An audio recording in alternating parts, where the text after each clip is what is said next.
அபிகாயிலின் ஞானம். Praise the Lord. களத்தில் இருக்கும் நறுமண தைலம் முழுவதையும் செத்த ஈக்கள் முடைநாற்றம் வீசும்படி செய்துவிடும். அதுபோல சிறிய மதிகேடும் மேன்மையான ஞானத்தை கெடுத்துவிடும். சபை உரையாளர் பிரசங்கி 10:1.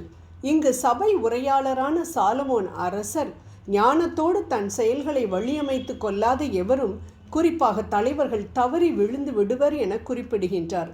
இதற்கு ஒரு அருமையான எடுத்துக்காட்டாக நாபாலின் மனைவி அபிகாயிலை பார்க்கிறோம்.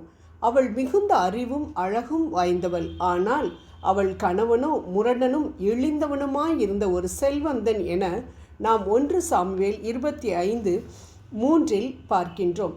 தாவீது நாபாலின் ஆட்டு மந்தைகளை மேய்ப்பவர்களை பாதுகாத்ததினால் நாபாலிடம் மிகவும் பணிவுடன் அன்போடு அவன் விருந்திலிருந்து சிறிய உணவை எடுத்து தனக்கும் தன்னோடு வந்தவர்களுக்கும் கொடுக்க கேட்டபொழுது நாபால் அதை கொடுக்க மறுத்தது மட்டுமல்லாது தாவீதை இழிவாக பேசியதால் தாவீது நாபாலோடு சண்டை போடுவதற்காக கிளம்புகிறார்.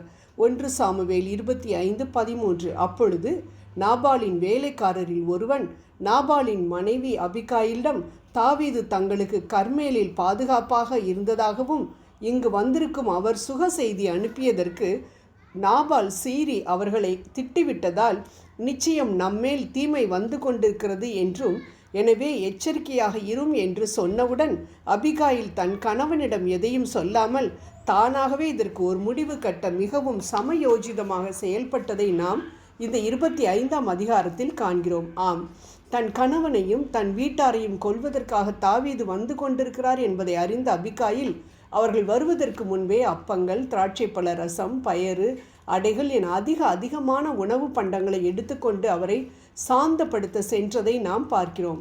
தாவீதை பார்த்தவுடன் அவள் அவருக்கு முன் முகம் குப்புற விழுந்து அவரை பணிந்து ஒரு மிகவும் தாழ்மையான பணிவான மதிப்பும் மரியாதையும் கொண்ட உரையாற்றியதையும் இங்கு பார்க்கிறோம். நீங்கள் எல்லோரும் ஒருவருக்கொருவர் கீழ்ப்படிந்து மனத்தாழ்மையை அணிந்து கொள்ளுங்கள்.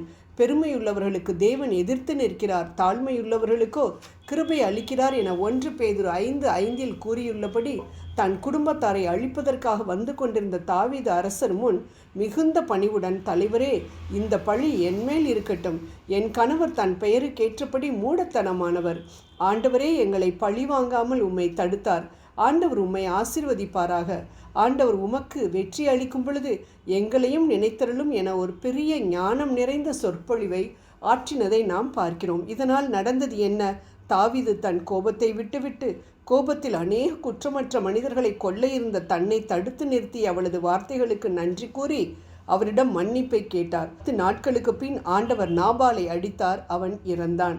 இதை கேள்விப்பட்ட தாவீது அபிகாயிலை திருமணம் செய்ததையும் பார்க்கிறோம். ஆம், கொடுமைப்படுத்திய கணவனிடம் பொறுமையாக வாழ்ந்து ஞானத்தோடு நடந்து கொண்ட அபிகாயிலை ஆண்டவர் அரசியாக உயர்த்தியதையும் நாம் காண்கிறோம். ஆம் அன்பானவர்களை, இந்த அபிகாயிலின் வாழ்க்கையிலிருந்து அநேக பாடங்களை ஆண்டவர் நமக்கு கற்பிக்கிறார். அபிகாயில் ஒரு பணக்கார பெண்ணாக இருந்தாலும் மிகவும் பணிவுள்ள பெண்ணாக இருந்தாள். தன் கணவர் மிகுந்த கீழ்த்தரமான கொடுமைக்காரன கணவராக இருந்தாலும் அவள் ஆண்டவருக்குள் தன்னை திடப்படுத்தி கொண்டு அவனுடன் வாழ்ந்து தைரியத்துடனும் மிகுந்த ஞானத்துடனும் தன்னை மேம்படுத்தி கொண்டாள். பெயருக்கேற்றபடி மூடனாய் இருக்கிறவனே, உன் கோபத்தினாலும் மூடத்தனத்தினாலும் எங்கள் அனைவரையும் கொல்ல பார்க்கிறாயே என்று அவனுடன் சண்டை போடாமல், அவனுக்கு தெரியாமல் தன்னையும் தன் குடும்பத்தினரையும் தன்னை அண்டி வந்தவர்களையும் காப்பாற்ற தங்கள் எதிரியான தாவீதை தேடி வரக்கூடியவளாக இருந்தாள். இந்த குணம்தான் அவளை தாவீதிற்கும் அவளின் சகாக்களுக்கும் முன்பாக அவளை பணிந்து வணங்க வைத்தது. ஆண்டவர் மேல் இவருக்கு இருந்த அசைக்க முடியாத நம்பிக்கை அவள் தாவீதிடம் பேசிய பொழுது வெளிப்பட்டதை நாம் பார்க்கிறோம். மேலும் தங்களை கொல்ல வருகின்ற ஆட்களுக்கு உணவை எடுத்து சென்ற அபிகாயில் லூக்கா 6:28 சொன்ன வார்த்தைகளை நிஜத்தில் அப்பியாசப்படுத்தியவள். இப்பேற்பட்ட நல்ல குணங்கள் கொண்ட அபிகாயில் வாழ்க்கை துணைவரால் வேதனைப்பட்டு கொண்டிருக்கும் ஒவ்வொருவருக்கும் ஒரு நல் மாதிரியாக அமையட்டும். அதேபோல் பகைவர்களையும் நம்மோடு சமாதானமான முறையில் அண்டி வர வைத்த அபிகாயிலின் குணங்கள் நம்மில் காணப்படட்டும். வெற்றி பெற ஜெபம் செய்வோம்.